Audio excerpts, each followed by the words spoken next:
പത്തനംതിട്ടയിൽ സ്കൂളിന് മുകളിലേക്ക് ആൽമരം വീണു. കൂടൽ ഗവൺമെന്റ് വൊക്കേഷണൽ ഹയർ സെക്കൻഡറി സ്കൂളിന് മുകളിലേക്കാണ് മരം വീണത്.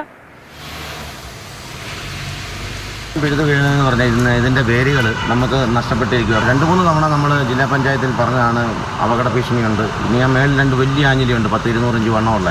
അത് വീണ് കഴിഞ്ഞാൽ സ്കൂൾ കെട്ടിടം മൊത്തം തകർന്നു പോകും. എത്രയും പെട്ടെന്ന് തന്നെ ഇത് നമുക്ക് മുറിച്ചു മാറ്റി തരണമെന്ന്. നിതിൻ തോമസ് ടെലിഫോൺ ലൈനിലുണ്ട് വിവരങ്ങളുമായി. നിതിൻ, എപ്പോഴായിരുന്നു സംഭവം? ഇന്ന് പ്രവൃത്തി ദിവസമാണ്. കുഞ്ഞുങ്ങളൊക്കെ സ്കൂളിലേക്ക് എത്തുന്ന സമയത്തല്ലാതിരുന്നത് വലിയ ആശ്വാസകരം.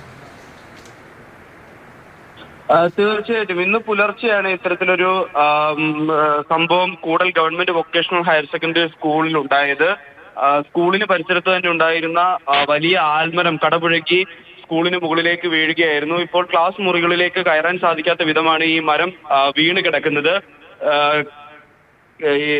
ഇപ്പോൾ ഫയർഫോഴ്സ് എത്തി ഇപ്പോൾ ഈ മരം മുറിച്ചു മാറ്റുന്ന ജോലികൾ ആരംഭിച്ചിട്ടുണ്ട്. ഇനി ഈ അവിടുത്തെ രക്ഷിതാക്കളോടൊക്കെ തന്നെ നമുക്ക് സംസാരിച്ചപ്പോൾ അറിയാൻ സാധിക്കുന്നത് 2 ആഞ്ഞിലി മരവും കൂടെ ഇത്തരത്തിൽ കാലപ്പഴക്കം വന്ന 2 ആഞ്ഞിലി മരവും കൂടെ ആ സ്കൂളിന്റെ പരിസരത്തുണ്ട്. ഈ 3 മരത്തിനെ ചൊല്ലിയും ജില്ലാ പഞ്ചായത്തിലൊക്കെ തന്നെ മുമ്പ് പലതവണ പരാതി നൽകിയിട്ടുള്ളതാണെന്നും ഈ PTA പ്രസിഡന്റ് നമ്മളോട് പങ്കുവെക്കുന്നുണ്ട്. അത്തരത്തിൽ പരാതികൾ നൽകിയിട്ടും ഈ മരം കാലവർഷത്തിന് മുന്നേ മുറിച്ചു മാറ്റാനോ ഒന്നും തന്നെ നടപടി കൈക്കൊണ്ടിട്ടില്ല എന്നും അവർ പറയുന്നുണ്ട്. എന്തായാലും കുട്ടികൾ പഠിക്കുന്ന സ്ഥലമാണ്. ഇതിപ്പോൾ പുലർച്ചെ ആയിരുന്നതുകൊണ്ട് വലിയ അപകടങ്ങളിലേക്ക് വഴിവെച്ചില്ല.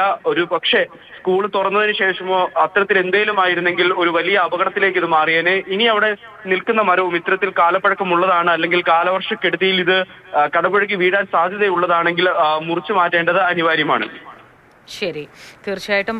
നേരത്തെ തന്നെ നമ്മൾ മഴക്കാലം തുടങ്ങുന്നതിന് മുൻപ് തന്നെ ഞാൻ നമ്മുടെ വേക്കപ്പ് കേരളയിലൂടെ പങ്കുവച്ച ഒരു കാര്യമാണ്, വീടിന് മേലെ കെട്ടിടങ്ങൾക്ക് മേലെയൊക്കെ ചാഞ്ഞു നിൽക്കുന്ന മരങ്ങളുണ്ടെങ്കിൽ അതൊന്നും മുറിച്ചു മാറ്റിയോ ചില്ലകൾ മുറിച്ച് മാറ്റി സുരക്ഷിതമാക്കിയോ ഒക്കെ ചെയ്യേണ്ടതാണ് എന്നത്. കുഞ്ഞുങ്ങൾ വരുന്ന സ്ഥലമാണ്, സ്കൂളാണ്.